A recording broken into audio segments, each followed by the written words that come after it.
একটা সময় বাংলাদেশের বোলিং লাইন আপ ছিল স্পিন নির্ভর।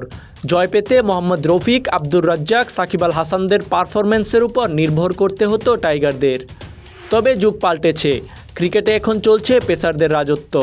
দেরিতে হলেও এখন সেই পথেই হাঁটতে শুরু করেছে বাংলাদেশ ক্রিকেট। পরিসংখ্যানের দিকে তাকালেও টাইগার পেসারদের বিজয়গাথা চোখে পড়ে। গত 4 বছরের তুলনা করলে দেখা যায় পেসারদের উইকেট নেওয়ার গ্রাফ বেশ ঊর্ধ্বমুখী। 2021 সালে সব টাইগার পেসার মিলে নিয়েছেন 166টি উইকেট। 2022 সালে তা বৃদ্ধি পেয়ে হয় 168। পরের বছর তাসকিন, মুস্তাফিজ, শরীফুলরা নেন প্রতিপক্ষের 195টি উইকেট। সবশেষ চলতি বছরে টাইগার পেসারদের কাছ থেকে এসেছে 223টি উইকেট।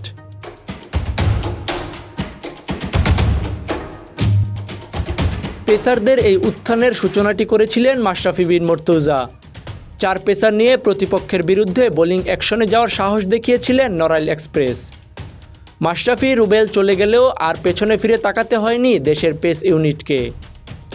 তাসকিন, শরীফুল, হাসান মাহমুদরা নিজেদের জাত চেনাচ্ছেন নিয়মিতভাবে।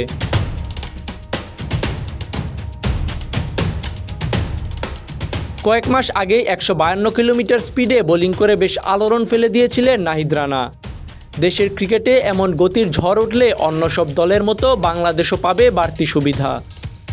কারণ আধুনিক ক্রিকেটের বেশিরভাগ পিচই এখন পেস বান্ধব। বোলিং কোচ আন্দ্রে অ্যাডামসের তত্ত্বাবধানে সামনের চ্যাম্পিয়ন্স ট্রফিতে পেসাররা দেশের জয়ে নেতৃত্ব দেবে, এটাই প্রত্যাশা। তাজিম আশরাফ, বিডি আর্কাইভ।